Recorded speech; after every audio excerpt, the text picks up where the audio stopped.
Welcome to Q&A, Flute Q&A number 50, where you're going to learn how to master your scales on the flute if you're an intermediate flutist. So this video is a series of 4 videos. There's already one up on YouTube about how to master your scales as a beginner. And pretty soon we'll have one as well about how to master your scales as an advanced player and also how expert flute players master their scales. So this question, which was one of the inspirations for actually doing this series of 4 videos, comes from Roisin. And Roisin says, I'm playing scales every day, but I don't really know how to progress beyond the few that I know. So this is an awesome question, Roisin. And we're going to answer this as how to master your scales as an intermediate player. Now, before we go on, if you're an intermediate flute player, what is your favorite scale to play? So if you're watching this on YouTube, type in below in the comments what your favorite scale is. So for example, F major scale, or maybe it's an arpeggio, maybe it's a scale in thirds, maybe it's a fancy scale that you just learned, maybe it's a blues scale, which is, slightly jazzy.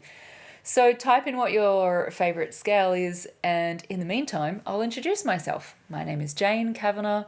I'm a flute teacher, and I teach flute players all around the world in my Flute Academy how to get faster progress on the flute by learning proper technique. So proper technique is the little tweaks of flute technique, so the way you play, that mean that you accelerate how fast you progress. I mean, that's kind of a tautology there. Accelerate how fast you progress. You progress a lot faster and it feels a lot easier to play because you're using the right techniques.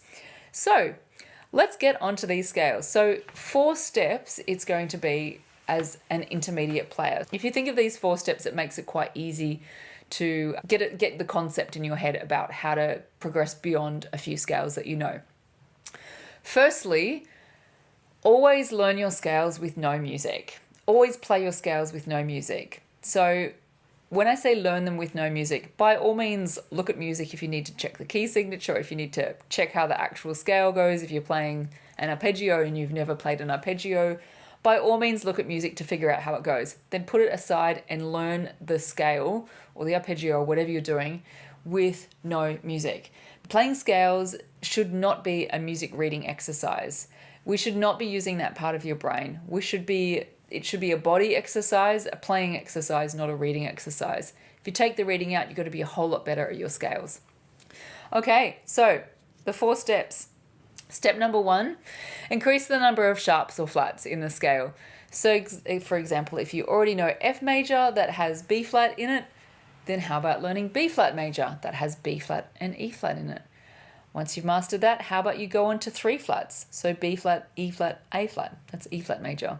And of course, do the sharps as well. It's a good idea if you're learning 2 flats to then learn the scale with 2 sharps. If you're doing 3 flats to also learn 3 sharps so that you're learning scales and sharps. Oh my gosh, I can't speak today. So you're learning flats and sharps at the same rate. Knowing which scales to learn and in what order, I find is one of the biggest things that overwhelms my Flute Academy students, which is why we focus on that in the scale module inside the 45-day flute transformation. There's a whole module on learning scales. And I teach students the exact order in which to learn scales. I call it the lifetime of scales sheet, and it has the order in which to learn scales. I call it the lifetime of scales because scales are endless. There are so many scales. There's majors, there's all sorts of different minor scales, then there's all the arpeggios. Then there's all the arpeggios with inversions, also called broken chords. Then you can do everything in thirds. Then you can do dominant 7th chords, chromatic scales. So I won't play all these for you now because, we'll be here for a lifetime, literally a lifetime. Anyway, the order in which to learn scales, I find that the students in the Flute Academy are so much less overwhelmed and they actually have direction in how to learn their scales because of the order that I give them. So more sharps, more flats is one way to get more advanced at your scales. The other way is to do them slurred. So for example, let's play D major with 2 sharps. If you're playing it tongued,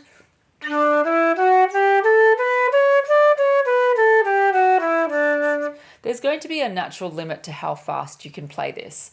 Unless you start learning double tonguing triple tonguing, or you've got really fast single tonguing, there's going to be a limit on how fast you can play this scale.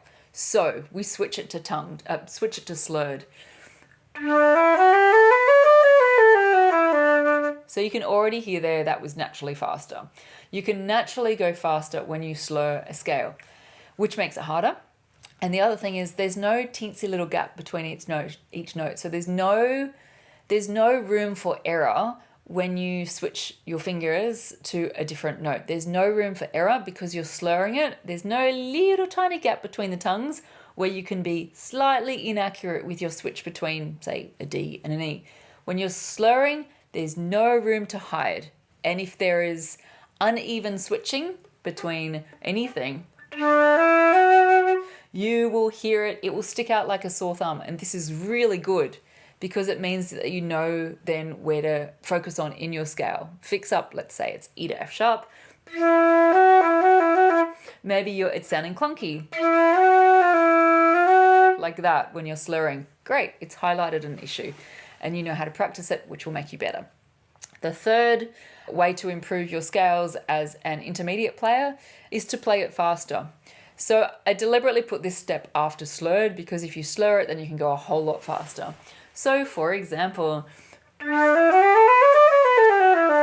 if you're doing it that fast, then chances are you will be able to manage the next step, the fourth step, which is to play more octaves. So if you're doing it 1 octave, try and do it 2 octaves, like this.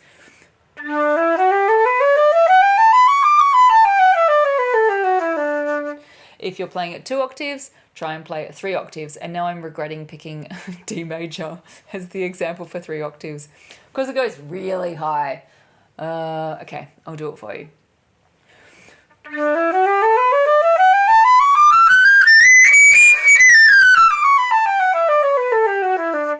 So you probably noticed that was in one breath. If you can get D major 3 octaves in one breath, you're in the wrong level, in the intermediate level. You should be up at the expert level. So go and switch to that video. Having said that, there's good things to learn in this intermediate video as well. So they're the 4 ways to get your scales more better and learning more of them as an intermediate player. I feel like there's something I wanted to say. Okay, really the only other thing I wanted to say, I'm pretty sure, I'll check my notes in a sec, is if you would like to improve your tone, join me at www.flute.school. Sign up for the free mini course and I will teach you how to instantly improve your tone. And now the reason this is so relevant for you is if you have a fluffy tone, there is no way you will be able to do a scale 3 octaves. To be able to get through a phrase as long as what I did then, or a scale as long as what I did then, you have to have a clear tone because playing with a clear tone is directly connected to how much air you're using. So if you have a fluffy sound, you are using too much air. I don't mean you're blowing too hard, you've got air being wasted. Now, if we fix your embouchure, we fix your tone, it means you're being more efficient with your air and it means that you're going to play for longer phrases. So there you go. Join me at www.flute.school for free. And otherwise, don't forget to put your favorite scale beneath this if you're watching on YouTube. See you later. Oh, wait, did I get everything? Yes. Yes. I got everything. Bye.